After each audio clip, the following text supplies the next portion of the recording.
Senhoras e senhores, prezados professores e alunos, bom dia. Solicitamos aos presentes que mantenham seus aparelhos de celular em modo silencioso. Neste momento daremos continuidade à primeira semana jurídica do curso de Direito do UniCeub, em parceria com a editora Campos Elsevier. O tema a ser tratado na palestra de hoje é Mínimo Existencial e Políticas Públicas em Saúde. Gostaria de informar para aqueles que tiverem perguntas, entreguem às equipes durante a palestra. Informamos também que ao final do evento ocorrerão sorteios de livros entre os alunos. Gostaríamos de convidar para compor a mesa a doutora Luciana Mussi.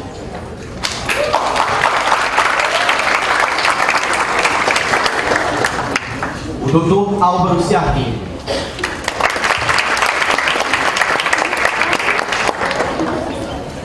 E para conduzir a palestra, o professor doutor Felipe Ascenzi.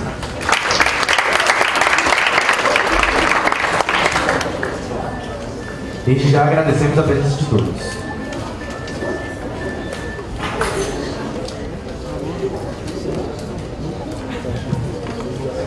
Bom dia a todos e a todas. Gostaríamos de dar as boas-vindas a vocês nesse terceiro dia da Semana Jurídica e começar a palestra apresentando o nosso palestrante de hoje. O professor Felipe Dutra Ascenzi é advogado formado pela Universidade Federal Fluminense, cientista social formado pela Universidade do Estado do Rio de Janeiro, mestre e doutorando em Sociologia pelo Instituto Universitário de Pesquisas do Rio de Janeiro, UPERJ, Visiting Researcher da Universidade de Coimbra, membro efetivo da Comissão de Direito Constitucional do Instituto dos Advogados Brasileiros, coordenador regional da Agrupação Latino-Americana de Estudantes de Graduação e Jovens Investigadores. Professor Felipe, a palavra é sua. Obrigado, professora Luciana, pela apresentação. Cumprimentar aqui o professor Álvaro também, já tive a satisfação de conhecê-lo e ser apresentado. Primeiro de tudo, eu gostaria de agradecer a oportunidade de estar aqui discutindo com vocês um tema tão espinhoso, tão complexo, como é o tema das políticas públicas em saúde.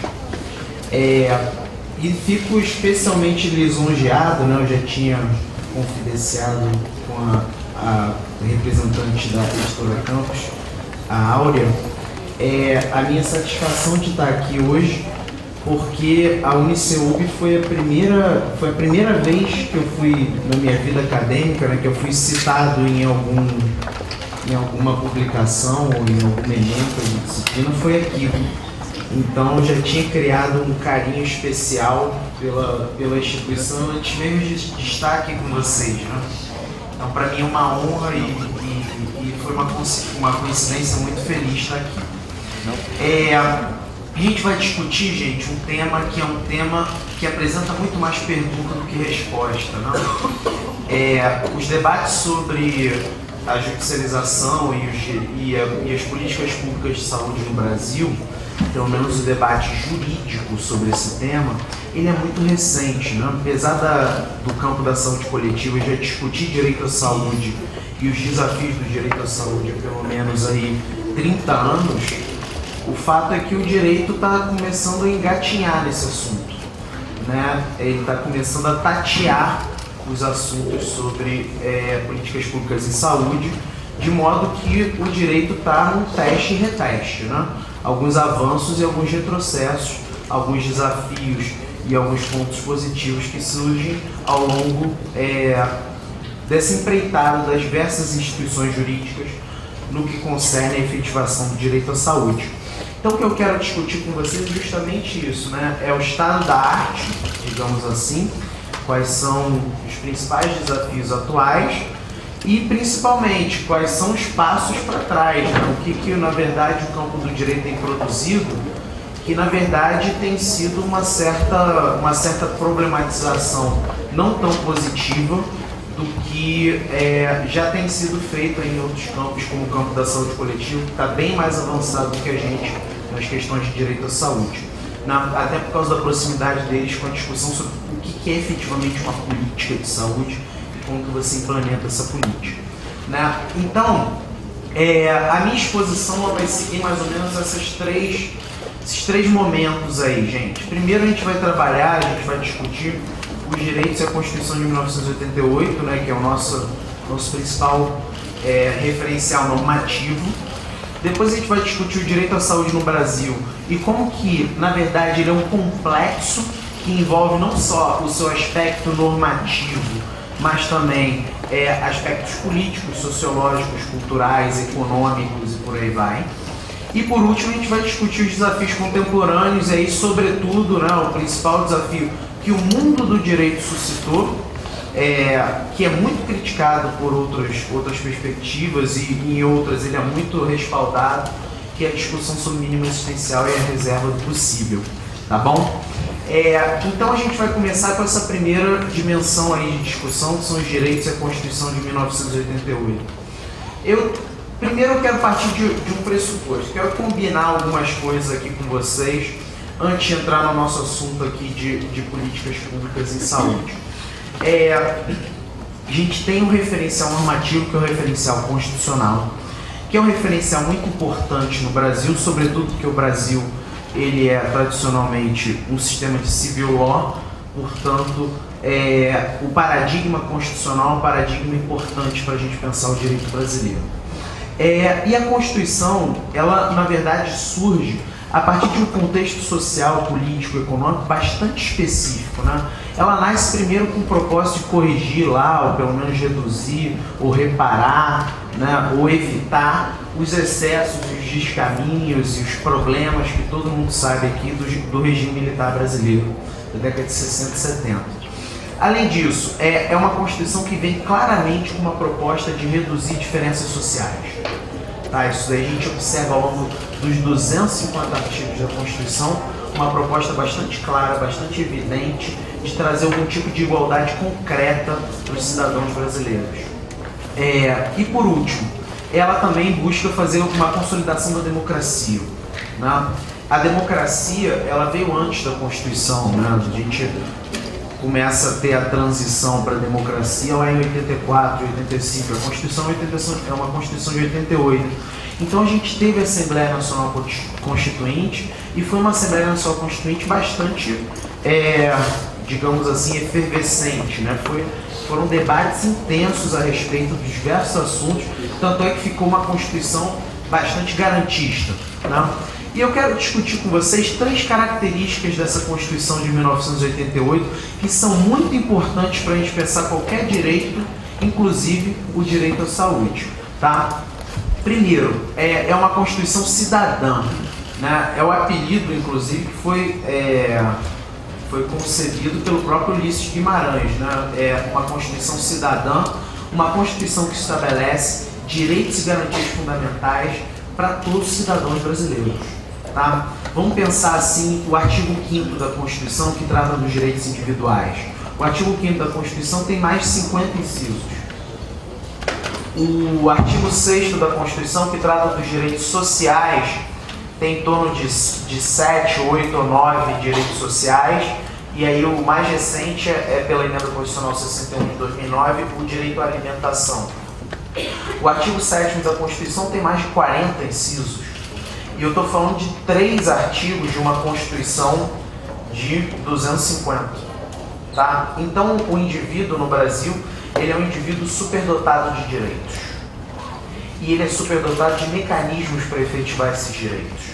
Tá? Por exemplo, todas as ações individuais possíveis. Tá? Além disso, remédios constitucionais.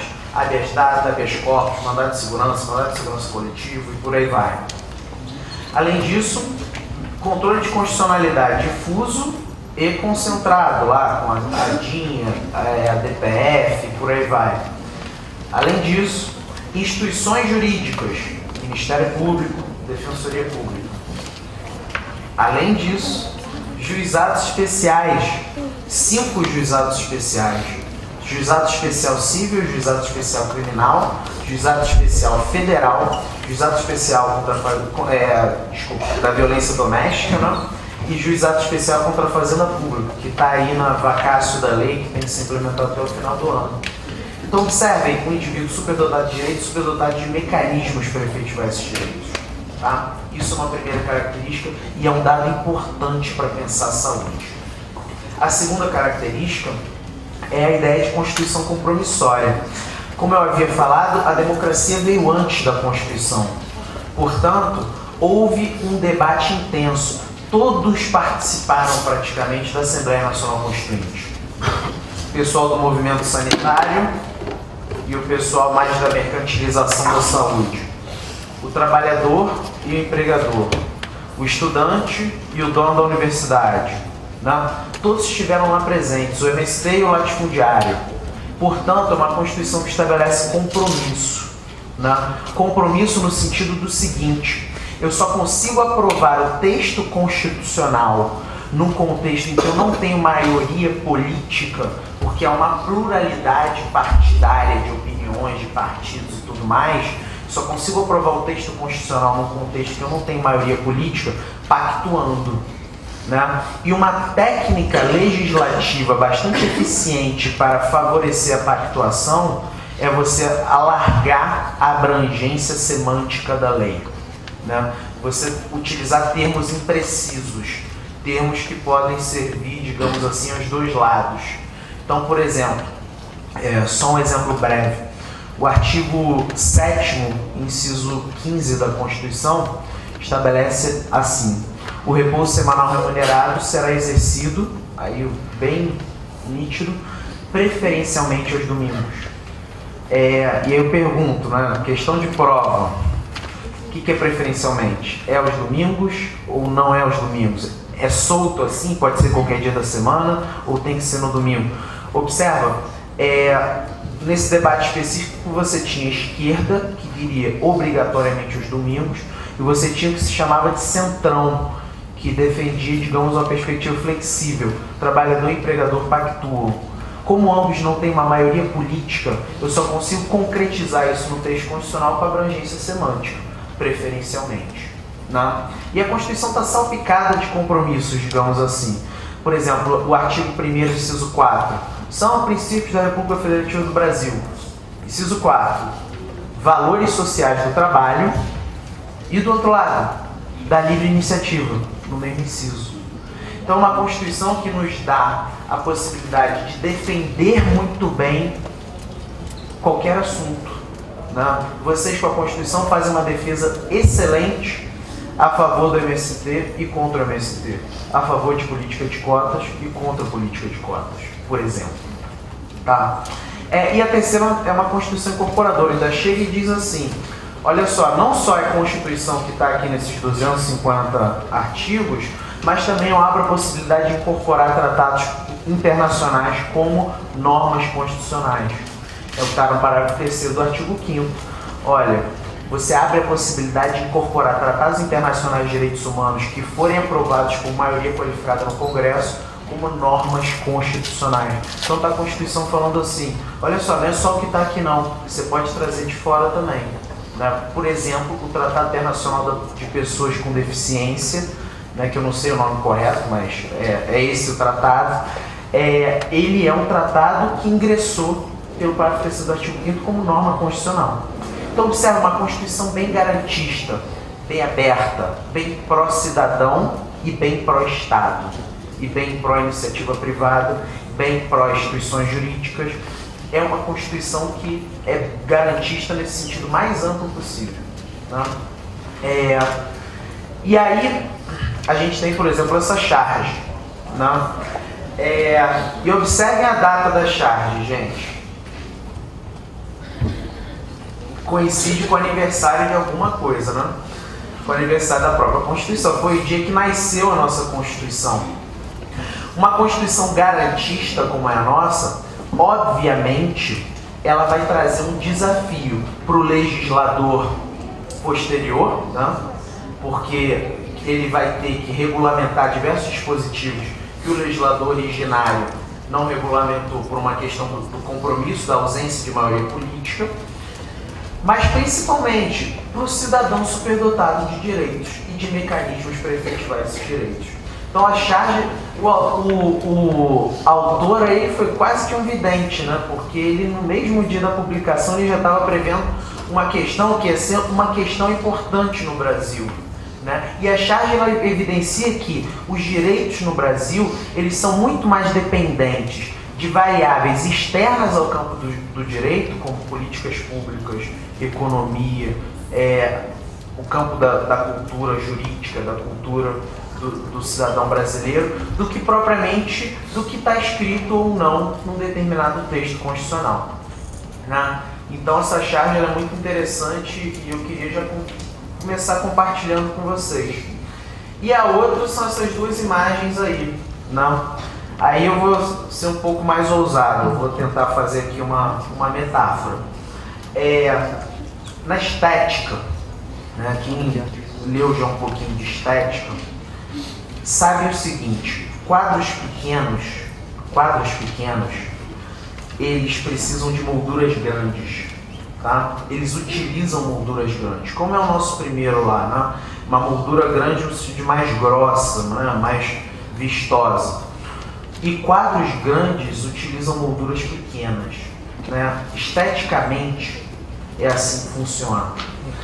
E eu acho que a gente pode pensar isso em relação aos direitos, né? Por quê? Digamos que o quadro pequeno são os direitos individuais, porque são direitos relativos aos indivíduos, portanto, alguns indivíduos têm, outros não, né? Propriedade, só tem direito à propriedade quem tem a propriedade lá registrada, tudo direitinho. Só tem direito à liberdade quem não está preso, né? Então, os direitos individuais eles têm uma certa seletividade. Mas apesar de serem direitos que dizem respeito ao indivíduo, eles têm um arcabouço jurídico constitucional bastante sólido para serem efetivados. Afetar a minha liberdade, eu tenho habeas corpus. Afetar o meu direito à informação, eu tenho habeas data. Afetar qualquer outro direito líquido e certo que eu tenho, mandado de segurança, né? São pequenos, mas com uma moldura gigantesca, uma moldura sólida, uma moldura muito bem delineada. E os direitos sociais, como é o direito à saúde, é a segunda figura. Um quadro grande, porque direitos sociais dizem respeito à sociedade como toda a coletividade, né? Portanto, não é uma questão meramente individual, não posso falar que uma pessoa brasileira tem direito à saúde e a outra não, todos têm direito à saúde, mas o nosso arcabouço jurídico institucional para efetivar o direito à saúde ele é fininho, né? Ele é muito refém dessas variáveis que eu citei agora há pouco, né? Não é tão automática assim a efetivação do direito à saúde como o é para boa parte aí dos direitos individuais. Então, os direitos sociais com especial enfoque para a saúde, eles têm um problema e é um desafio, que é o desafio da efetivação, que vai passar pela economia, com a questão dos recursos, vai passar pela gestão, com planejamento adequado, vai passar pelo problema do federalismo brasileiro, com repasse de verbas para os 3 entes da federação, vai passar por um problema de política pública, né? E vai passar por uma coisa que é muito importante para as pessoas, que é a sua vida, né? Então a gente está falando de um complexo, gente, é um complexo muito mais complexo, com a perdão da redundância, do que o que está escrito na norma constitucional, o que está lá no artigo 9.6 da Constituição, saúde é direito de todos e dever do Estado, né? E é aí que eu quero começar então a esmiuçar melhor o que a gente pode pensar a respeito de saúde e quais são os desafios atuais. Primeiro, as discussões sobre saúde no Brasil, elas não são recentes, né? As discussões do direito sobre a saúde no Brasil é que são recentes. Na verdade, a saúde ela sempre esteve na ordem do dia, né?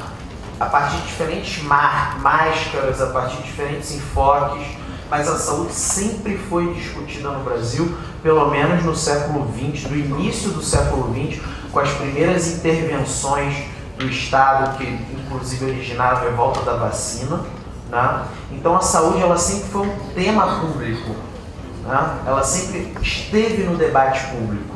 porém não dentro propriamente do debate do direito, né? E a saúde ela ganha sua primeira configuração, na verdade, como uma benesse, né?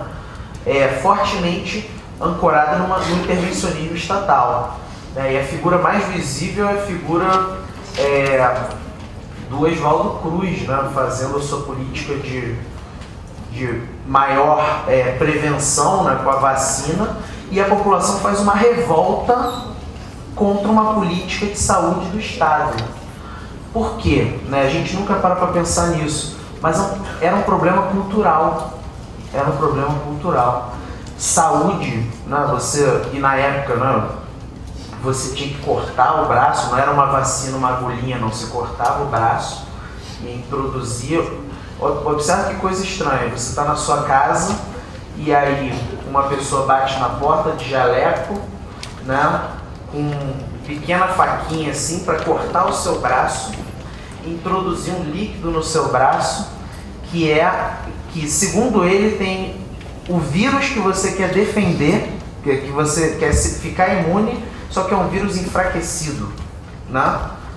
E isso daí com a população que tinha mais de 50% abertos. O resultado é óbvio, revolta, eu não vou autorizar isso, né? E você ainda fica com febre, fica de cama, né? Então a saúde ela sempre esteve relacionada à cultura, por isso que ela sempre esteve na pauta e na ordem do dia. E ela sempre foi vista, pelo menos nesse início aí, como intervenção, né? Campanhas, primeiro de tudo, campanisticamente e não como política pública contínua, né? Esse é o primeiro dado. Sempre foram campanhas, né? E a lógica da campanha está aí até hoje, né? Alguns municípios, em muitos casos, ao invés de fazer uma política pública contínua, fazem uma campanha pontual no começo, meio e fim, né? Que tem as suas eficácias e em outros momentos não. Então a saúde se configurou assim como um problema cultural e mais com o Estado intervindo sobre a população, digamos, adestrando a cultura da população a se preocupar com a saúde, né? E a saúde com Vargas, né? E com Vargas ela começa a ser relacionada com o direito trabalhista, né? Com o direito do trabalho, né? E aí a vinculação muito próxima entre vínculo empregatício e saúde, então ela começa a se popularizar culturalmente falando, né? O indivíduo passa realmente a tomar conta do seu direito à saúde, e ele começa a ver a saúde como um direito dele, né? Nesse primeiro momento como um direito associado aos direitos trabalhistas. Você tem um vínculo empregatício formal regular, você tem acesso aos serviços públicos de saúde de forma muito mais eficaz. Agora, se você não tem o vínculo empregatício, o que acontece com você? Lhe resta, né, e aí o nome veio a calhar, né, vira até piada, lhe resta a Santa Casa, né? A Santa Casa vai ser o espaço daquele que não tem um vínculo formal e que vai precisar de um certo cuidado em saúde. E aí depois vieram os planos de saúde e toda a lógica de mercantilização da saúde. E a saúde só foi se tornar realmente um direito de todos e dever do Estado recentemente, né? O Brasil tem 500 anos e a gente tem aí 23 anos de saúde como direito de todos e dever do Estado. Uma população que culturalmente vê a saúde como um direito, né? Pelo menos boa parte da população, e o Estado com um dever de implementá-lo, né? E a saúde tem um dado muito interessante que é o seguinte: ela é completamente aberta à participação popular, né?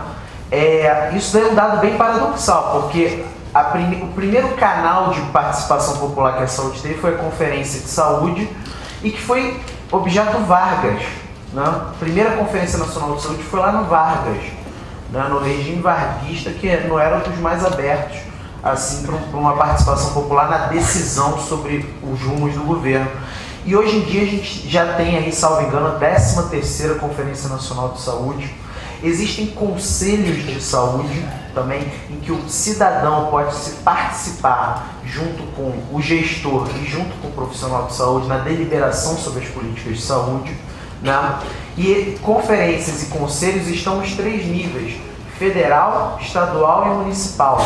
E além disso nós temos uma inovação, né? Que é uma inovação que o direito traz, que as instituições jurídicas trazem, que é a audiência pública. E eu não me refiro somente à audiência pública do STF, né? Tem uns 6, 7 meses, eu fui numa audiência pública sobre saúde no Rio de Janeiro, promovida pelo Ministério Público do Rio de Janeiro. Então, já teve uma também no Ministério Público de Minas Gerais. Então, observem, as instituições jurídicas começam a incorporar o instrumento da audiência pública como uma forma de falar assim: cidadão, e aí? Como é que a gente pode construir em conjunto? Como é que a gente pode dialogar? Porque os problemas de saúde são problemas interdisciplinares, não? E aí, a gente tem um problema aí que é um problema constitucional, não? Que a Constituição tem diversos princípios destinados à saúde. São 5 princípios constitucionais que estão lá presentes para pensar a saúde. Universalidade, que é o mais óbvio em função da ideia de direitos de todos, não? Integralidade, que é o principal princípio aí discutido na saúde coletiva, que o direito ainda está engatinhando, não? Hoje em dia, saúde coletiva, os nossos colegas lá, sanitaristas, médicos, enfermeiros, o principal princípio constitucional que eles discutem é integralidade. É integralidade do ponto de vista do cuidado, você ter acesso ao cuidado integral, você ser atendido de forma integral e você ser escutado, né? Então, isso é o que tem sido discutido lá, a gente está discutindo pouco. Equidade, né? Você estabelecer uma distribuição de recursos que atenda, mesmo que de forma diferente, regiões que têm mais carências em saúde.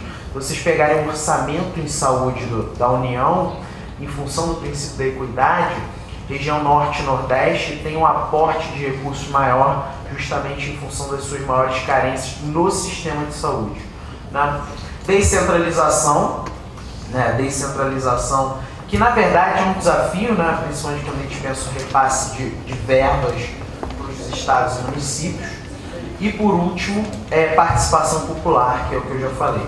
Isso tudo me permite afirmar o seguinte: o direito à saúde é um direito individual, social e de cidadania, simultaneamente.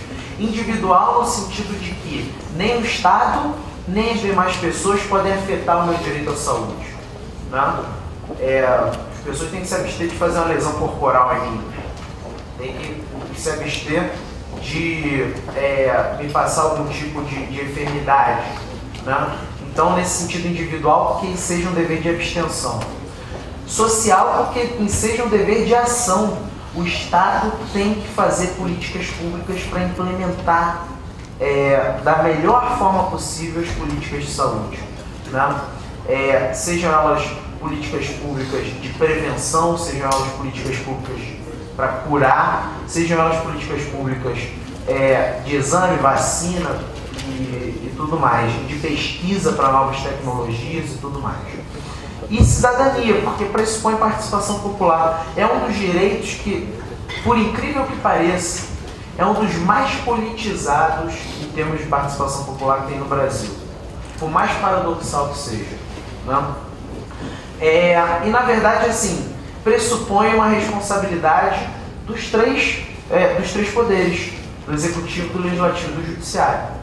Todos têm suas incumbências e todos têm suas responsabilidades, é lógico que em muitos casos responsabilidades distintas sobre as questões de saúde.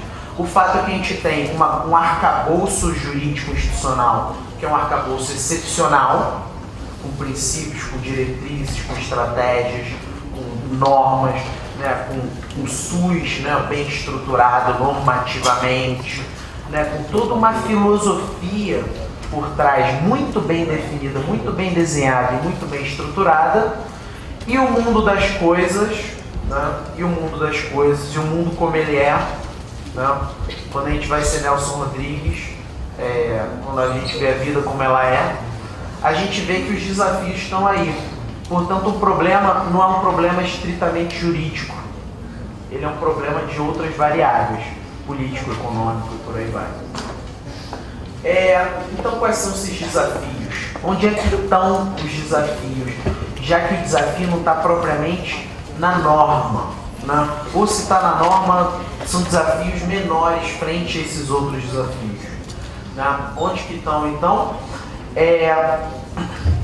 Primeiro desafio que eu quero dizer para vocês é um desafio interno ao mundo do direito, né? Foi o direito que trouxe isso, não foi a economia que trouxe isso, não foi a ciência política que trouxe isso, foi o direito, foram os juristas que trouxeram essa discussão. E trouxeram essa discussão de forma bastante insensível, digamos assim, para os dois lados, tá? Não estou aqui tomando partido não, para os dois lados.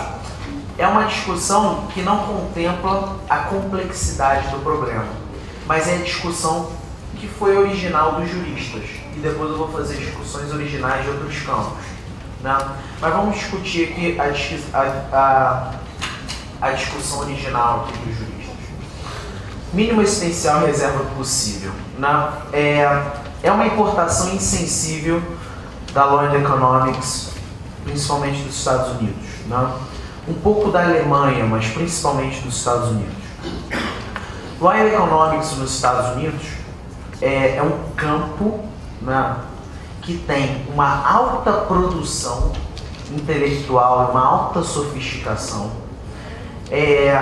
E aí um dos principais livros lidos no Brasil que dão uma representatividade à perspectiva da Law and Economics é um livro de dois autores, né? É o Cass Sunstein e o Stephen Holmes, que se chama The Cost of Rights, o custo dos direitos. Mas a perspectiva do direito e economia, que surge no modelo americano, que é importada para o Brasil de forma insensível, ela surge lá discutindo direito individual. Ela surge discutindo mais propriamente direito da concorrência, com antitrust, né? Surge discutindo indenizações, né? Direito reparatório, digamos assim, e surge discutindo contratos, todos os três na órbita do direito privado, né? E quando os primeiros juristas começam a discutir isso no Brasil, há 5 anos atrás no máximo, começa a aplicar esses pressupostos para pensar o direito público, sobretudo desafios de efetivação dos direitos sociais. E aí, o que é pensado nos Estados Unidos como eu tenho que identificar os custos da transação, os custos da reparação, os custos dos contratos, para otimizar, para reduzir esses custos, aqui no Brasil você começa a pensar para reduzir a efetivação de direitos sociais, por exemplo. Não? Vamos lá, reserva do possível, não? É um argumento de restrição, tá? É um argumento de restrição, mas é um argumento de restrição que apresenta basicamente o seguinte, e aí eu vou ser bem breve para a gente poder dar o espaço para discussão, não? É um argumento de restrição que apresenta o seguinte: enquanto o Estado não tem recursos públicos para efetivar um determinado direito, se legitima, né, no Estado a discricionariedade de efetivar na medida do possível esse direito, né?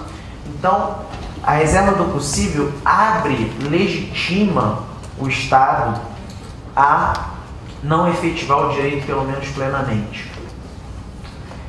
Agora, por que eu estou falando que não se discute a origem? Porque não se discute, quando fala de reserva do possível, a respeito do porquê não há dinheiro, né? Foi por uma má gestão? Foi por uma má utilização dos recursos? Foi porque a discricionariedade elegeu mal as prioridades? Foi porque houve desvio de dinheiro? Não sei. Não há uma discussão mais sofisticada a respeito do motivo pelo qual se há o dinheiro. Não é simplesmente a ausência de recursos é um dogma inquestionável, né? Dogma é um ponto de partida inquestionável. Você assume a ausência de dinheiro como um dogma e a partir daí você aceita o argumento da restrição de direitos, né? Então parte do pressuposto que os direitos sociais eles não têm essa aplicação imediata, eles sempre ficam reféns de uma certa contingência estrutural econômica, que na verdade não se discute a origem dessa contingência estrutural econômica, tá? E o segundo é o mínimo existencial, né? A reserva do possível é uma ideia alemã, tá bom? E vem importada para o Brasil. E o mínimo existencial é uma ideia mais mais americana, né? E o mínimo existencial digamos assim, ele nasce com uma ideia nos Estados Unidos e ele é importado com uma outra ideia aqui para o Brasil. O mínimo existencial, ele surge nos Estados Unidos da seguinte forma: o Estado não tem os recursos, mas em função da dignidade da pessoa humana, o Estado tem que efetivar pelo menos o mínimo necessário para uma pessoa viver com dignidade, satisfazendo minimamente esses direitos, tá? Ele nasce nos Estados Unidos com essa configuração. E quando ele é importado para o Brasil, ele é importado assim, mas acaba que ele ganha uma outra leitura. Ele ganha a seguinte leitura: ele vira do avesso. O Estado só é obrigado a efetivar o mínimo. O que é além do mínimo é um plus, o que é além do mínimo é contingente, depende da discricionariedade, depende da situação política, né?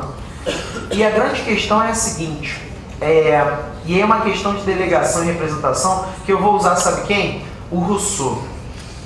Vou lá atrás no Rousseau e com um argumento do Rousseau que é um argumento muito interessante, que ele diz assim: vontade não se delega, vontade não se representa, né?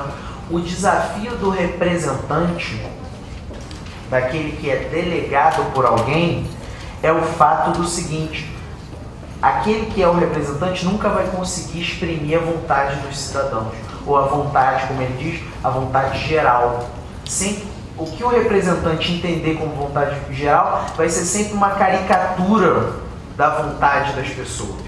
Nunca vai ser efetivamente a vontade das pessoas. Vai ser sempre opaco. E é um pouco o que acontece com o mínimo existencial. Por que isso? Tudo bem, vamos aceitar o argumento de que o Estado só tem que efetivar o mínimo. Vamos dar de barato esse argumento. Vamos lá. Quem é a pessoa legítima para dizer o que é o mínimo para minha subsistência digna? É a presidenta? É o governador? É o juiz? É minha mãe? Sou eu? Quem? Quem é a pessoa legítima para isso? E mais, o que é o mínimo para uma pessoa subsistir? Para umas pessoas é uma coisa, para outras pessoas é outra. Tem gente que se contenta com pouco, tem gente que se contenta com mais. Observa que não tem nenhum parâmetro minimamente claro, objetivo, para dizer o que é mínimo para eu sobreviver, muito menos para dizer quem é legítimo para dizer o que é mínimo para mim, né? Por exemplo, tem livros sobre saúde que dizem que o mínimo existencial em saúde é o aspecto curativo, são políticas de cura. Então, se você quer uma vacina, você tem que pagar, o que é, de certa forma, um contrassenso, né? Porque se você não tomar a vacina, onde que você vai? Vai adoecer e vai lá para o serviço público, né? Mas só para observar que há uma complexidade por trás disso, que é uma complexidade lá de muito tempo, né? De muito tempo, que é um debate de muito tempo, né? Sobre a impossibilidade de você representar uma vontade, uma necessidade, de você dizer o que é necessário para o próximo, né? E aí é que entra a minha última questão aqui sobre isso, que na verdade o debate acaba sendo um debate sociedade versus sociedade, né? começa a se discutir o seguinte: é justo uma pessoa ter um tratamento de 100 mil e outras pessoas serem prejudicadas porque aquela pessoa teve um tratamento de 100 mil? Ou então, é justo uma pessoa ter um tratamento de alta tecnologia nos Estados Unidos e aí as outras pessoas estão precisando de medicamento e não terem isso? O debate é legítimo, mas o efeito do debate é o seguinte: a gente começa a brigar entre si, sociedade versus sociedade, e a gente para de discutir o dever do Estado de efetivar plenamente a saúde. Não? Se é justo ou se é injusto é um outro debate, não? Um debate de concepção, de moral, de opinião. Mas o fato é que, quando você começa a instituir a desnecessidade do Estado em implementar, você começa a trabalhar no seguinte: eu tenho escassez de recursos, sem discutir por que há escassez, né? E aí é sociedade contra sociedade, né? É cobertor puxando para cima e deixando o pé de fora, ou cobertor cobrindo o pé e deixando a cabeça de fora. Então o dilema hoje é o seguinte: a gente está tendo, na verdade, um foco diferenciado para discussões sobre os problemas de saúde. A gente está discutindo sociedade contra sociedade e o Estado, ele, em função dos próprios juristas, ele está ganhando diversos revestimentos para não efetivar determinadas coisas, né? E uma última coisa sobre esse aspecto: não são princípios constitucionais, né? Não tem nenhum lugar na Constituição que diz princípio do mínimo existencial. Não tem nenhum lugar da Constituição que diz princípio da reserva do possível, né? Mas são descritos como princípios, são tratados como princípios, né? E não tem nem como pensar implícito, né? E aí a minha opinião é bem fixa nesse sentido, apesar de terem outros colegas que já pensam que podem ser tratados como princípios implícitos, sim, né? E a última coisa, né? O meu último slide aqui que eu quero compartilhar com vocês para a gente fazer o debate, fazer as discussões. Quais são então os desafios contemporâneos da saúde? Tá? Eu trago de 3 tipos aí. Primeiro desafio é a gestão, né? Tem que ter um choque de gestão, né? Tem que fazer o repasse da emenda constitucional 29 de forma correta, né? Tem que ter uma publicidade na gestão, né? E tem que enfatizar que a responsabilidade é dos 3 entes, né? Porque isso foi um problema que a Constituição trouxe, que é o seguinte: saúde é de responsabilidade dos 3 entes. Mas, e aí, eu tenho problema de medicamento, quem eu aciono? Tem problema de exame, quem eu aciono? Problema de hospital, quem eu aciono? São os 3, é um só? Quem é o responsável? Acabou que quando todos são responsáveis, a gente fica um pouco nebuloso, né? Quem efetivamente tem que responder por um determinado problema concreto. Relacionado à concepção dos direitos, né? E aí, política pública de saúde tem que ser vista como política de Estado e não política de governo, né? De que a gente observa, principalmente no nível municipal e estadual, são políticas públicas que mudam o sabor dos governos. E aí muda a política, né? Muda o governo, muda a política, não se aproveita quase nada da política anterior, não é verdade? Então você não tem o mínimo de preservação da continuidade, né? É um pouco no seguinte sentido: não é possível que o governo anterior tenha sido tão ruim ao ponto de eu não conseguir aproveitar nada que ele fez, né? É um pouco essa a ideia. Evitar esses artifícios jurídicos de restrição, e aí é a minha posição, né? Porque na verdade tem outros colegas que partilham de outras posições e que são posições também interessantes, inteligentes, né? Não tem que negar isso. Fortalecimento do Ministério Público e da Defensoria Pública. Hoje em dia, o direito à saúde ele passa por uma judicialização, né, que é o judiciário ocupando uma centralidade bastante significativa nessa efetivação, mas ele passa também por uma juridicização, né? As instituições jurídicas, sobretudo o Ministério Público, né, a Defensoria Pública também, mas sobretudo o Ministério Público, têm sido grandes atores da efetivação do direito à saúde, principalmente por meio de mecanismos extrajudiciais, como termos de ajustamento de conduta, a recomendação e por aí vai. Então o mundo extrajudicial, ele é um mundo muito forte e muito importante para efetivar o direito à saúde, né? Cultura jurídica, desafios relacionados à cultura jurídica. Cidadanização da sociedade, né? Tornar o indivíduo mais autônomo e, de certa forma, conceber o cidadão como um cidadão e não como um número, né? Como uma estatística. O positivismo constitucional, que eu ponho positivismo entre aspas, no sentido de que você tem que efetivar a Constituição. Você tem que dar a máxima efetividade à Constituição e não a mínima efetividade à Constituição. Então, nesse sentido, positivismo, na medida em que você tem que efetivamente buscar ao máximo implementar os direitos constitucionais ali estabelecidos, né? E por último, lidar com um problema, que é um problema que eu tratei pouco, mas é um problema que seria para um outro papo nosso, que é saúde pública e saúde suplementar, né? Que é um outro mundo e que é um mundo com outros desafios e que são muitos desafios, né? A interface de o que é público e o que é privado na saúde está começando a ficar bem nebulosa também, tá bom? Então, gente, brevemente é isso que eu queria discutir com vocês. Eu agradeço novamente ao UniCeub. Mais uma vez, é uma honra estar aqui com vocês, é uma honra estar aqui discutindo com vocês. E eu fico no aguardo das suas críticas, considerações e provocações. Obrigado.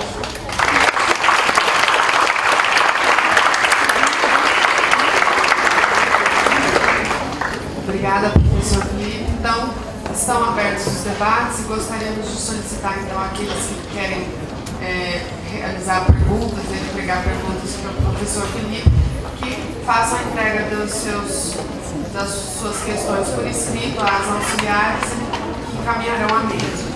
Enquanto aguardamos a apresentação de questões da plateia, e a plateia tanto se encontra aqui no auditório como aqueles que se encontram nas salas de videoconferência, nós passaremos então a palavra para os dois componentes da mesa, o professor Frederico Barbosa e o professor Álvaro Sarlini, para apresentarem suas provocações. Vou passar primeiro a palavra para o professor Álvaro, porque ele tem horário, então, para que ele possa fazer as suas considerações. Bom dia a todos, professora Luciana, professor Felipe Ascenso, professor Frederico Barbosa, professor Roberto,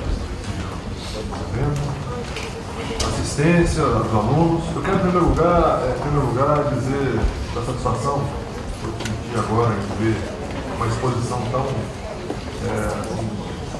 precisa, lúcida sobre o problema de direito à saúde pelo professor Felipe. Parece-me que esse é um dos problemas centrais hoje nas discussões acerca da teoria da Constituição e que traz uma reflexão muito importante do papel do Estado na definição do que pode ser uma política pública ou também o papel do Poder Judiciário quando intervém nesse tema e pretende afirmar o que é o direito à saúde. Nós estamos diante de um problema dos mais complexos. A Constituição Federal, evidentemente, afirma peremptoriamente no artigo 196 que o direito à saúde é um direito de todos e um dever do Estado. E, por conseguinte, nós temos também lá uma percepção de que esse é um direito que deve ser efetivado, como muito bem falou o professor Felipe.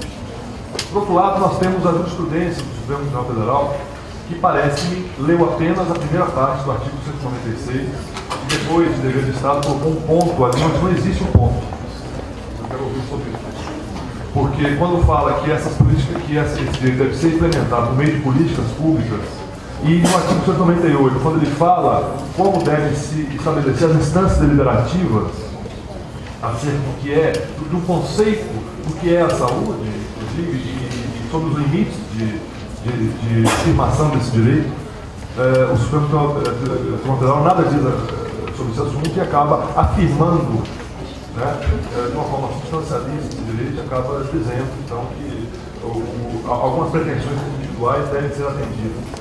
E isso, evidentemente, afirma uma dicotomia, um certo maniqueísmo que existe na jurisprudência do STF sobre esse mínimo existencial e a teoria da realidade do ciclo, que o senhor muito bem colocou agora na sua exposição. Agora, a pergunta que eu tenho para o senhor é o seguinte: como efetivar a Constituição no que diz respeito aos direitos sociais, ao direito social de saúde, se nós não temos ainda nenhuma definição acerca do que pode ser esse direito? Se eu falo que o direito à saúde é o direito de todos, em primeiro lugar, eu necessito saber o que é o direito subjetivo à saúde, quais são os seus limites, né, os limites para a sua efetividade. Fugindo dessa discussão, me parece bastante simplista essa tensão entre o mínimo essencial e o tanto possível. É uma complexidade, porque saúde pública é policy, é política do Estado, muito bem colocou. Então nós temos essa questão. E uma segunda provocação que eu quero fazer, além da questão da efetividade, para ser breve, para tomar o tempo também do professor Frederico, é saber assim, qual o papel da jurisdição na implementação do direito de saúde. O Supremo Tribunal Federal tem se manifestado de uma forma bastante curiosa sobre o tema. Porque quando ele fala que o direito à saúde é um dever de todos, e quando ele afirma o mínimo essencial em face do princípio da reserva possível, ele diz que os direitos financeiros do Estado, os direitos orçamentários, ele coloca assim, são secundários em relação à fundamentalidade do direito à saúde. E me parece que o Supremo tem dado uma ordem de que o direito à saúde deve ser cumprido independentemente de previsão orçamentária.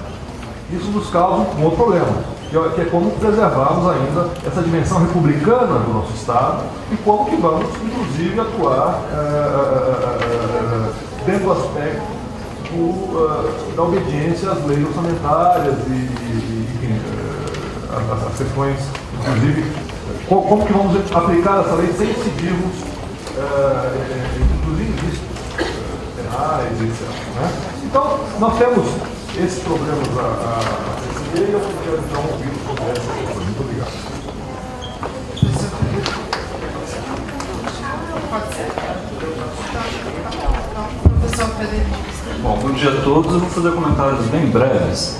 Na verdade, eu tinha pensado em estabelecer um diálogo sobre a efetividade, né, da política, trouxe alguns dados, inclusive, aqui para a gente conversar sobre eles. Né? Bom, mas eu vou ficar em questões mais gerais. Né? Bom, o SUS, na verdade, ele tem uma complexidade que é imensa. Né? Ele tem, além da inserção constitucional, que é também complicado de interpretar, né? O Felipe aqui colocou para a gente, contextualizou alguns elementos históricos, né, da discussão da Constituição. Isso não está classificado, né? Os reformadores lá sanitários não chegaram a um consenso e a leitura da Constituição não é clara em termos de que é direito à saúde. Mas o que fica claro para a gente, a partir dessa discussão, que não chega a estar totalmente cristalizada, transparente no texto constitucional, é que a gente tem muitas ideias a respeito do que é saúde e, portanto, também do que é direito à saúde. A gente pode, até lembro da Alessia ali, das nossas conversas, né, em sala de aula, a gente pode dizer o seguinte: qual é a base informacional sobre a qual a gente se assenta, ou seja, a gente trabalha, para definir o que é saúde e o que é direito à saúde? Né? Afinal de contas, saúde é tanta coisa, né? No dia a dia, a gente lida o tempo todo com atuações do SUS. A gente vai ao supermercado, compra alguma coisa, SUS, porque tem a vigilância sanitária, acesso a direito. Não é? Ou seja, o tempo todo a gente está lidando com ações do SUS. Não é? Não, o SUS não se limita só ao hospital, né, como a gente imagina habitualmente. Né? Então, qual é a base? Né? O que a gente está dizendo quando a gente fala de saúde e direito à saúde? O que a gente fala, então, quando a gente faz essas referências? O que a gente quer dizer com judicialização? Não é? Então, Felipe, eu queria que você falasse um pouquinho sobre essas concepções de saúde. Eu imagino que a Constituição, ela coloca para a gente uma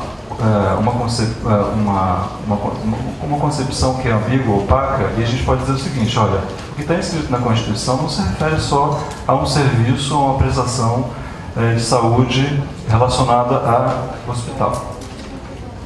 Ela diz mais, ela diz que saúde está relacionada com determinantes sociais. Ela associa a saúde com várias outras políticas que se relacionam, por sua vez, com qualidade de vida. Ela se relaciona com a educação, ela se relaciona com a assistência, ela se relaciona com a previdência, ela se relaciona com um sistema de seguridade que é muito mais amplo. Não é? Então, quando a gente discute aí o direito à saúde e essa coisa toda, eu não vejo a discussão ser aprofundada nesse sentido. Qual é a concepção? Sobre o que o judiciário... qual é a referência do judiciário quando ele toma uma decisão sobre direito à saúde? Então, essa é a minha primeira questão. Só para a gente definir um pouquinho o escopo aí dessas duas ideias, saúde e direito à saúde, que não é uma coisa muito simples logo de cara. Você já levantou isso, mas eu queria que você explicitasse, se alongasse mais sobre a questão. Por outro lado, a gente tem uma rica produção normativa que se refere não só à vigilância sanitária, mas também a mecanismos de gestão, a mecanismos de centralização, a mecanismos de financiamento. Você citou inclusive a emenda 29 que vincula recursos. Mas a gente também tem uma normatização que é bastante complicada sobre a incorporação de tecnologias. Em geral, as decisões que eu vejo a respeito, por exemplo, de medicamentos, que é uma tecnologia, ela não faz referência a essas normas. Em muitos casos, o judiciário pressiona o sistema de saúde com decisões que não levam em consideração a própria norma, o complexo normativo que faz com que a incorporação, por exemplo, da tecnologia medicamento tem que passar por certos cuidados técnicos científicos, testes, né, análise de efetividade, de eficácia, assim por diante. Aí a gente também está diante de um outro problema da base informacional. Você acredita que as decisões dos tribunais baseadas em uma base informacional própria, inclusive do ponto de vista jurídico, porque há um desconhecimento da produção normativa do próprio sistema sobre incorporação tecnológica, você acredita que é um ponto que deva ser ressaltado, inclusive quando a gente discute a questão da judicialização? Bom, são dois pontozinhos aí para a gente iniciar a conversa. Queria, antes que o professor Felipe comece a responder, queria passar novamente a palavra para o professor Álvaro e também, antes de passar a palavra para o professor Álvaro, colocar no bolo aí de respostas a pergunta da Ana Carolina Brito, que é a seguinte: por que o dever do Estado para efetivar a saúde, no dever do Estado para efetivar a saúde, sociedade briga com sociedade? Só fazer uma dúvida. Fala um pouco sobre universalidade e integralidade. Tem a ver com o Fred e o Álvaro. É que, bom, para quem está do outro lado, na videoconferência, Não, mas eu repito aqui. O coordenador do curso, o professor Roberto Freitas, pediu para que o palestrante fale sobre o que é universalidade e integralidade, para que explicite e aprofunde um pouco mais o debate sobre universalidade e integralidade. Tem só uma questão aqui, só para que os alunos vejam na prática como pode funcionar. O indivíduo tem direito à saúde e ele chega atropelado no hospital. Nós temos 10 leitos ali de UTI e 9 deles já estão ocupados. O rapaz de 18 anos ganhou uma bicicleta, teve um problema, um acidente, caiu e teve um traumatismo craniano, precisa de internação de UTI. E ao lado dele chega um senhor de 80 anos de idade, fumante veterano, 50, com um carcinoma no pulmão, já evidentemente com metástases e tudo mais, em estado terminal. E ele precisa ser internado também no leito de UTI. Eu só tenho um leito de fato. As regras de regulação do leito de UTI dizem que afirmam que quem deve ser internado é o jovem, porque ele tem mais chance de sucesso no tratamento. E aí uma equação sobre custos e sacrifícios da atividade administrativa. Eu lhe pergunto, como é que nós resolvemos pragmaticamente isso? Diante da aplicação do mínimo essencial, inclusive, se os dois indivíduos têm direito à saúde. Só outra provocação, só para a gente poder concluir, para que os alunos vejam como é complexa essa questão na prática. Como o juiz, por exemplo, deve, então, decidir. Muito obrigado. Excelentes perguntas. Obrigado, Álvaro, obrigado, Frederico, Roberto, né, Ana Carolina, pelas perguntas. Vou tentar amarrá-las, né? Vamos ver se eu consigo. Vamos lá. Realmente, essa concepção sobre o que é saúde, eu não sei se a gente consegue definir, não, Frederico. Eu acho que não. Talvez o campo do direito ele tenha muito essa visão de ter que definir as coisas.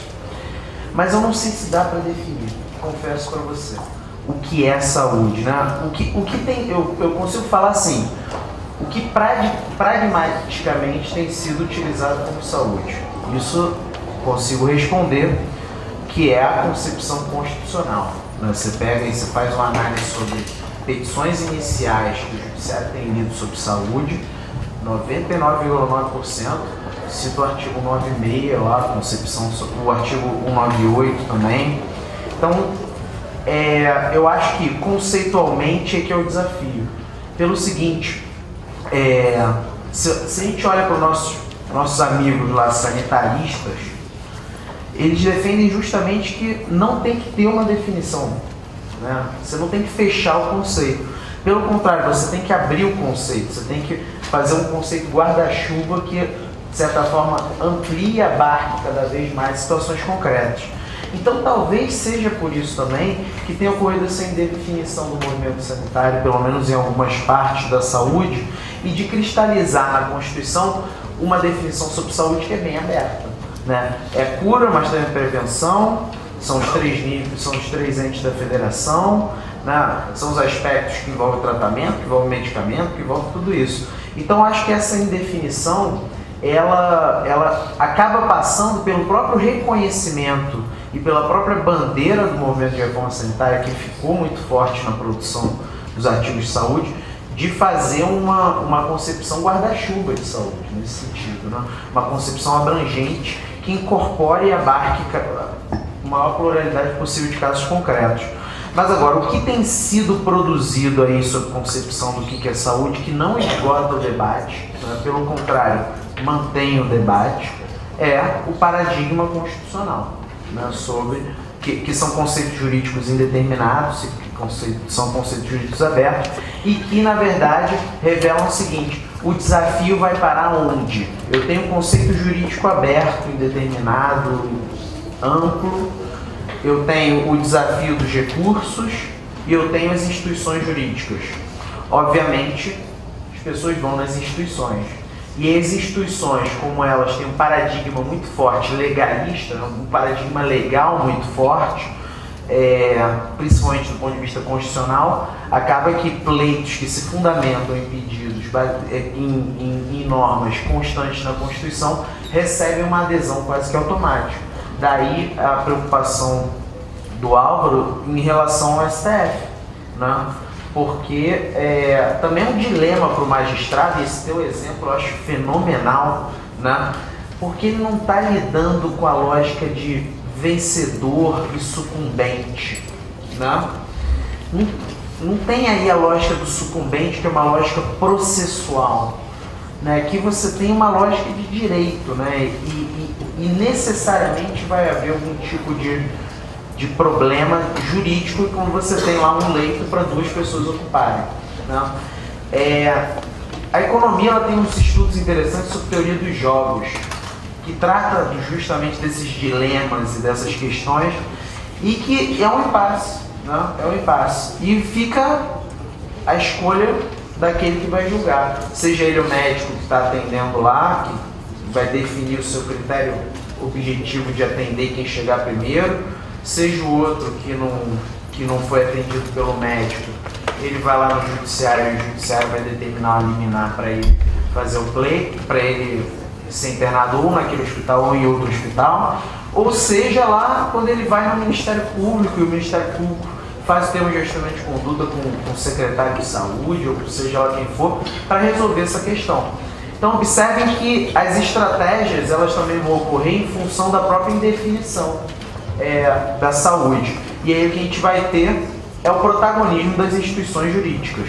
Defensoria Pública cada vez mais entrando na saúde, Ministério Público cada vez mais entrando na saúde, inclusive o Ministério Público agora tem várias promotorias especializadas em saúde, e o Judiciário vai entrando na saúde também, né? É um pouco o argumento do Werneck e Viana que o protagonismo das instituições jurídicas não é muito em função da autocompreensão delas, de que elas têm que ser protagonistas, mas em função da sociedade que tem ativado cada vez mais essas instituições, porque vem como um espaço de efetivação dos seus direitos, né?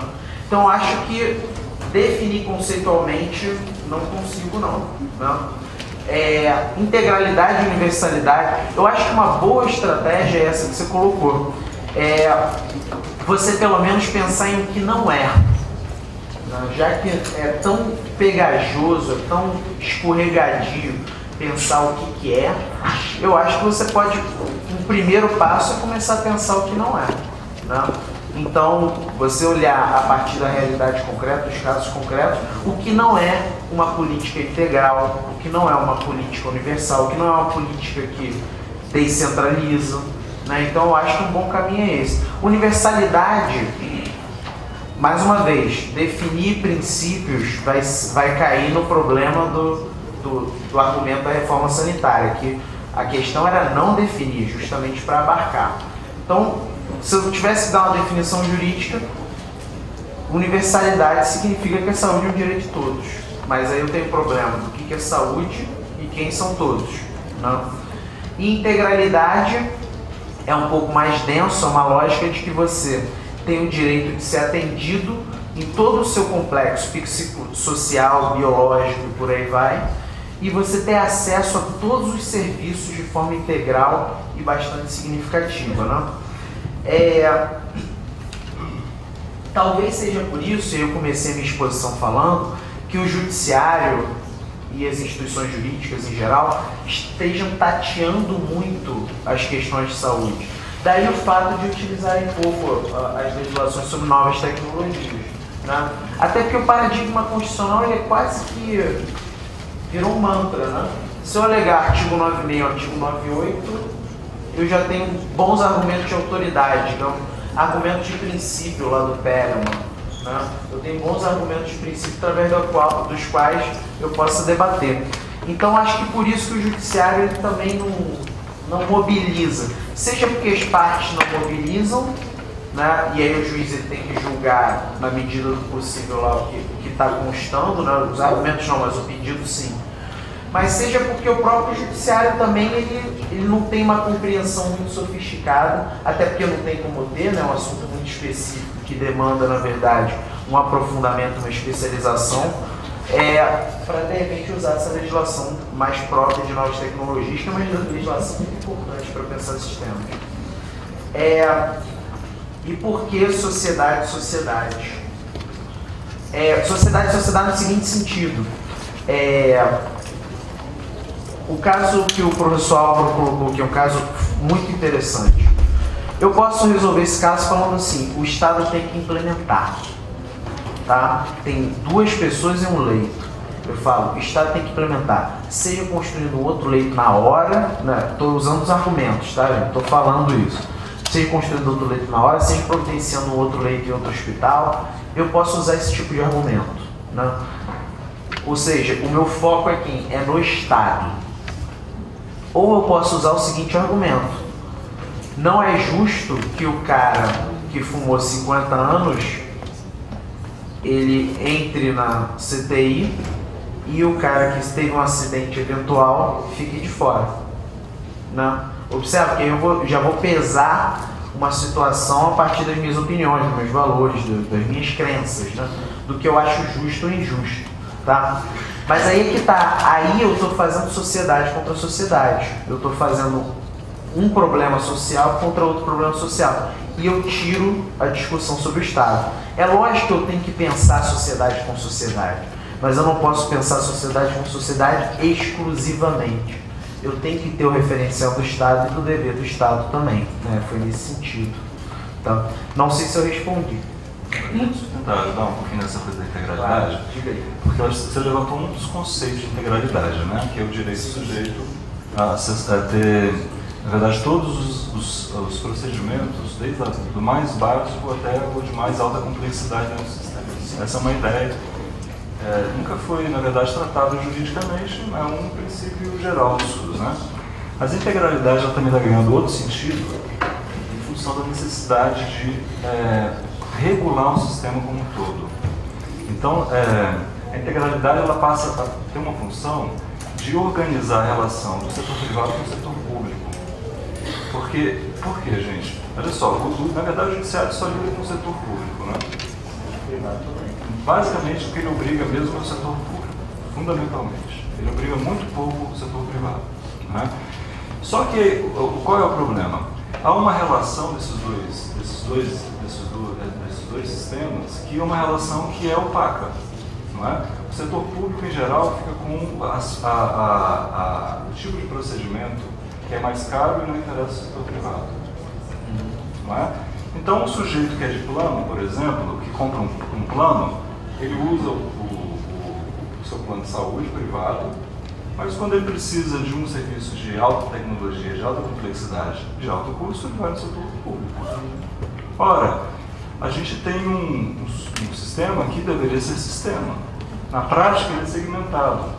Mas o setor privado, ele só vai na boa, ele só vai aonde, não é, ele ganha. Como é que você regula essas duas coisas?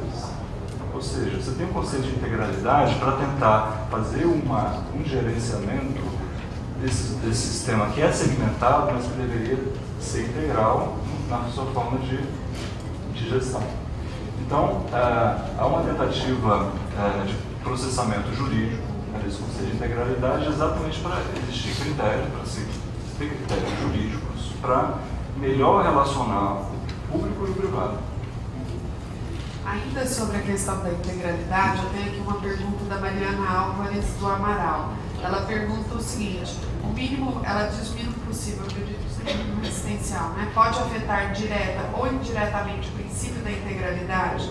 O mínimo existencial pode incentivar o modelo biomédico de saúde e desincentivar a implementação de programas de educação e prevenção em saúde? Qual é o nome dela? Mariana. Cadê a Mariana? Tá de vergonha? Vamos lá. Uma pergunta muito boa. No final das contas, gente, é difícil você falar teoricamente isso, né? Você tem que observar como ele está desenvolvendo na prática.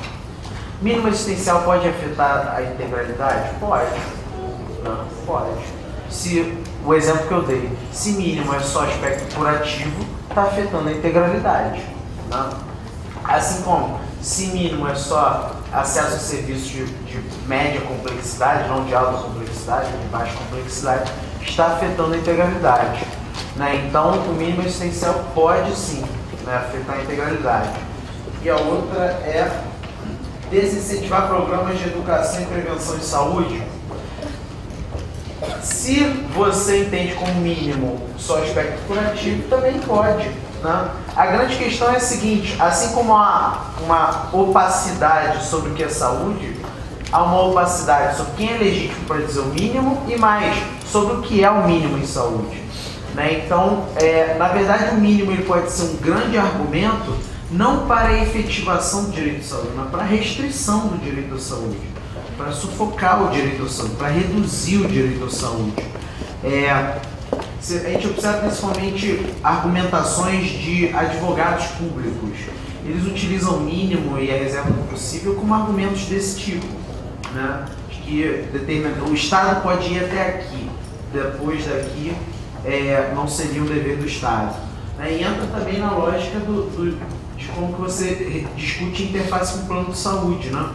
Porque o plano de saúde ele faz parte da saúde suplementar e pela Constituição 199, a saúde suplementar ela é, na verdade, complementar, né? O texto da Constituição fala que ela é complementar ao sistema público e segundo as diretrizes do sistema público.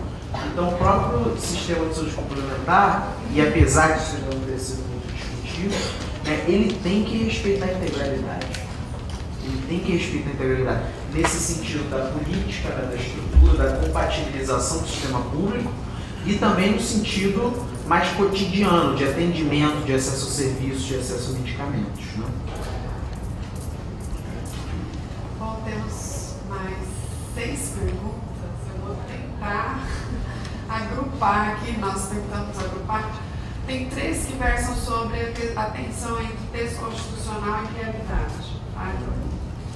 Uma é do Luiz Rodrigo, a outra é do Gabriel e a outra é de um anônimo, não se identificou. Então vamos lá. O Luiz Rodrigo pergunta: você afirma que a dificuldade do direito à saúde não é jurídica, e sim dependente de outras variáveis. Diante disso, pergunto: o que o operador do direito pode fazer para diminuir a distância entre o texto constitucional e a realidade? A do Gabriel é a seguinte: o direito à saúde, juridicamente falando, está totalmente presente dentro de hospitais pela representação do Estado pelo funcionário público? Ou dentro dos erros hospitalares, o julgamento do Poder Judiciário existe apenas pela comunidade dos médicos responsáveis pela saúde do Estado, município ou distrito, ou então pelo próprio Ministério Público? A culpa é de quem e julgada por quem? E a pergunta do anônimo é: qual a relação entre o realismo, quando transportada para normas constitucionais, se transforma em um certo idealismo, enfraquecendo dessa maneira a própria lei, por essa não poder sempre ser cumprida em sua totalidade, e o caráter empirista da reserva do possível? Obrigado, Luiz. Obrigado, Gabriel. Obrigado, anônimo. Vamos lá. Na verdade, o que eu falei foi que o problema de saúde não é exclusivamente jurídico, né? Que na verdade ele vai envolver outras variáveis, sim, como política, economia. Né? A gente, por exemplo, discutiu agora a política pública. A gente discutiu como que você consegue pensar uma concepção de integralidade, de saúde. Então, na verdade, é muito mais do que o direito. Né? E o direito ele também tem os seus desafios, como, por exemplo, a responsabilidade dos entes. Por exemplo, a questão do aporte de recursos a partir da emenda constitucional 29. Então, os debates estão aí, né? Mas, realmente, não é exclusivamente jurídico. Deixa eu ver exatamente o que ele falou.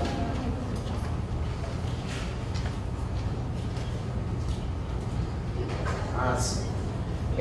O outro. Sabe uma coisa que eu estava pensando no outro dia e que ninguém discute e que é um dos casos assim, mais paradigmáticos de costume contra legem? É uma prática quase que costumeira, né? Respondendo a pergunta do Gabriel, é uma prática muito costumeira quando um profissional de saúde, um médico, vamos supor, ele não pode ir no serviço lá num determinado dia, ou então ele não pode ir durante determinados dias, ele paga uma terceira pessoa estranha ao serviço público para, digamos, rendê-lo lá no serviço, para fazer o trabalho dele lá no serviço. Isso aí, do ponto de vista do direito administrativo, é uma coisa aberrante, né? Porque, na verdade, você está delegando a alguém estranho ao serviço público um determinado dever que você tem como servidor público. É a mesma coisa que o magistrado, ele um belo dia está com alguma coisa, algum contratempo, ele pagar o filho dele para ir lá fazer audiência para ele, né?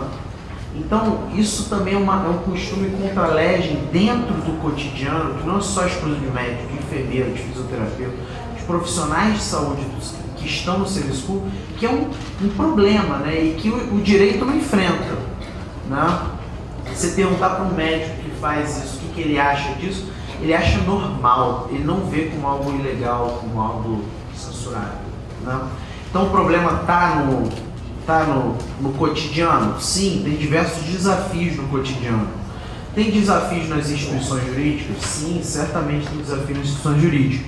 Como eu falei, os problemas o direito está enfrentando muito novo, né? As discussões sobre saúde no direito em 5 anos enquanto que os outros campos estão discutindo há 30, 40, 50 anos, a gente está começando a discutir isso agora. Então, certas ingenuidades ocorrem no próprio campo do direito. E ao longo do tempo, certamente, o direito vai sofisticando suas próprias reflexões sobre o tema.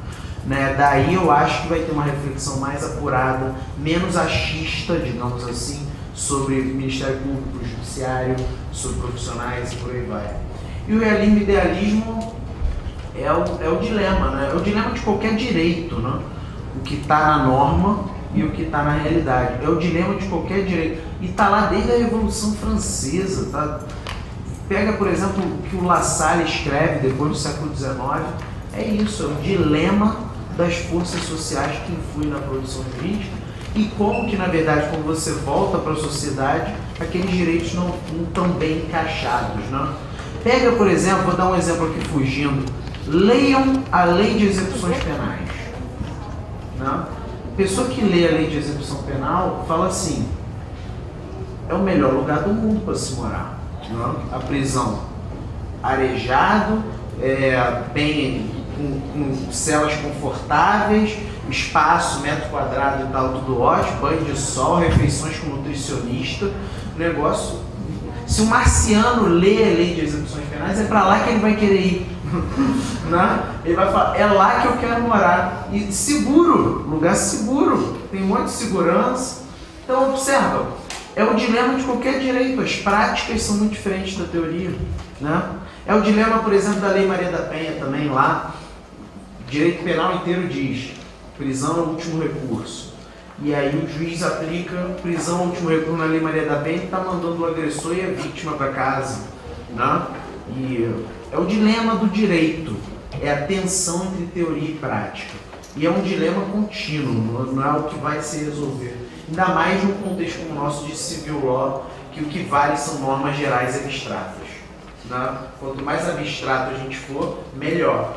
Provavelmente vocês vão terminar de estudo da faculdade de Direito, vocês nunca terão lido uma lei municipal, uma Constituição Estadual, ou Constituição do Distrito Federal, nem sei se tem. Né? Tem, né? Eu, por exemplo, nunca li a Constituição do Estado do Rio de Janeiro. Eu nunca li a lei orgânica do município do Rio de Janeiro. Eu li só uma lei municipal do Rio de Janeiro que proíbe ligar radar de 10 da noite a 6 da manhã para fazer um recurso de uma multa minha, na radar de velocidade. Porque a gente aprende a ser generalista. E todo problema do generalista é o caso concreto, que é sempre mais complexo do que o que está na teoria. Né? Posso complementar? Rapidinho, Luciano. Olha, eu acho que tem uma coisa que é esquisita quando a gente fala da relação de direito e política pública, como o Álvaro colocou. Na prática, o que é? Eu acho que é uma redução tão grande do direito de um sujeito que também, como nós todos, estamos no campo, né? O direito não é só decisão do juiz, isso não é só... Isso é uma redução tão grande do direito. Toda a política pública, isso eu insisto tanto, toda a política pública, toda a ação do Estado, aliás, quase todas as nossas ações, se você bobear, tem ali alguma coisa jurídica falando se é razoável, se não é, se é boa, se pode, se não pode. Enfim, a gente também tem que ampliar as nossas referências quando a gente, nosso escopo semântico quando a gente fala de direito. Direito não é só decisão do juiz, não é só o que chega ao judiciário. A nossa produção normativa do campo, por isso o direito da saúde e o direito sanitário sendo desenvolvido, é muito mais complicado do que simplesmente o que chega lá ao juiz para tomar uma decisão. Como se isso fosse prática e o resto fosse teoria. É uma simplificação isso. Bom, eu tenho mais duas perguntas, mas como a hora já está avançada, são perguntas do Guilherme Costa e da Marcele Mello. Eles deixaram o e-mail, então eu vou entregar para o professor Felipe para respondê-las no e-mail. E eu gostaria, então, para que nós possamos encerrar mais essa palestra da Semana Jurídica, de pedir para o professor Felipe fazer sorteio de 4 exemplares do seu livro. Como o quórum já baixou sensivelmente, em função do horário, eu vou sugerir que a gente mude o critério de sorteio. Então, o professor Márcio ontem usou o critério de data de de nascimento. O Álvaro tá louco para saber a sua idade, então de repente é uma boa oportunidade para a gente descobrir, né? Algum dia de aniversário, surgir de repente um xará seu, se tiver algum Felipe aqui, enfim. São 4 exemplares, vamos ver aí alguns critérios para. Sugiro que sejam os professores.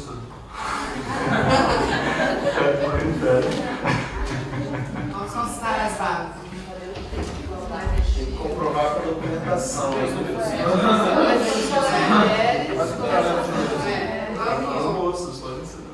Enquanto o professor Felipe vai pensando nos critérios alternativos, né, para sermos justos, temos aqui alguns RA. São 4, né? 4. Tira 8 aqui para a gente. Se ainda tiver um remanescente, Se não tiver, a gente faz um. Bom, puxei alguns aqui. Vamos ver se vai. lembrando que temos ainda alunos lá nas salas de videoconferência. 21 07 91 19, 21 08 34 81, 21 10 78 26, 21 10 50 50, 21 10 65 75. Chegou uma? Ah, tá aqui? Então, professor, com direito a beijinho. Vai lá buscar as Bom, então continuando. Qual que é a? 84. Qual o seu nome? Peraí. 21. Cátia. O seu com K, Cátia. 21 13 69 39, 21 10 47 25. Acho que vamos ter que ir pro plano B. Ó, eu acho que pode ser também que fez pergunta. Isso. Não? Então junta tudo Não aqui. vici a caixa. Bom, vou excluir o anônimo.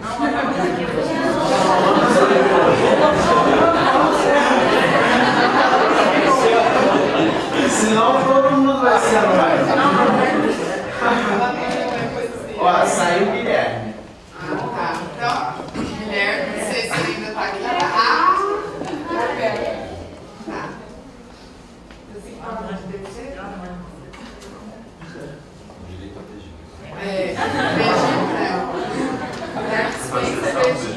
Não.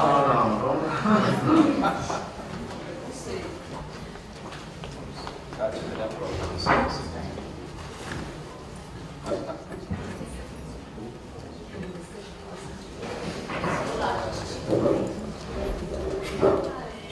Agradeço. Amém. Agradece a professora de economia que disse que você tem.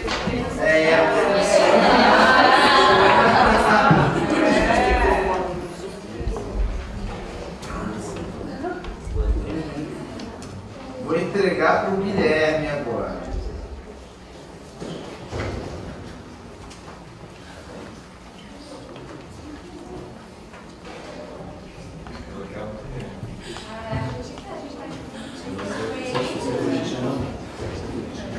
Não, ela é cearense. Olha que coisa maravilhosa. Ó, tem aqui todo dia.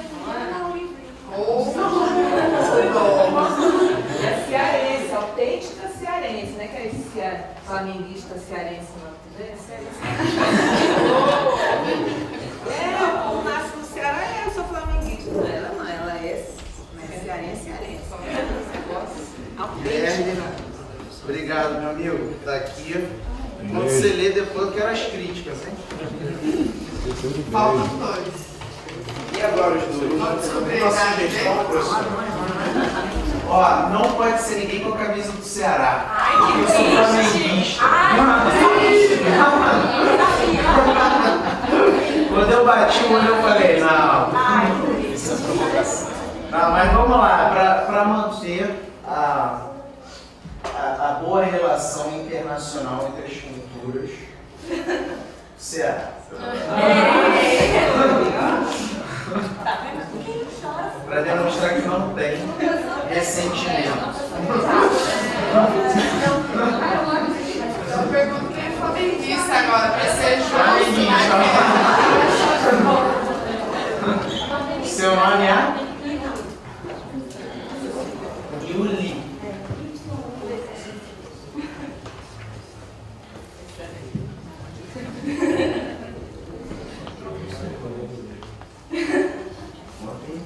Mas ontem eu fui Ceará. Nossa senhora, estou recado para os vascaínos. Nunca acabou aquela história que fez que eu passarinho.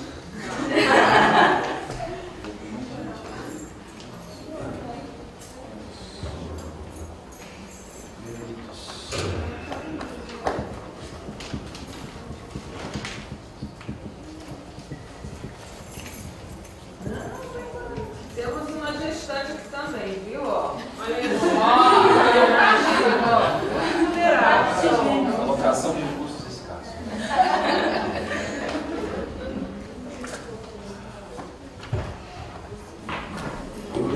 Obrigado. Boa sorte na Copa do Brasil. Na próxima é isso. Tá, na próxima a gente ganha. Bom, o último. Viciaram a minha análise. Viciaram. Pode ser? Foram 2 mulheres e um homem, né? Então vamos manter a igualdade de gêneros, né? E aparece. Volta para quem fez as perguntas.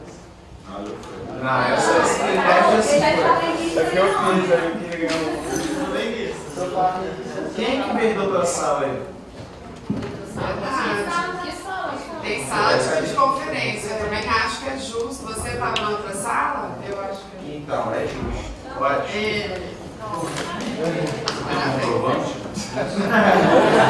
Você jogou lá na outra sala? Gente, então vamos encerrar essa palestra. Convidamos a todos para as palestras, para a palestra da noite. Boa noite. Boa tarde.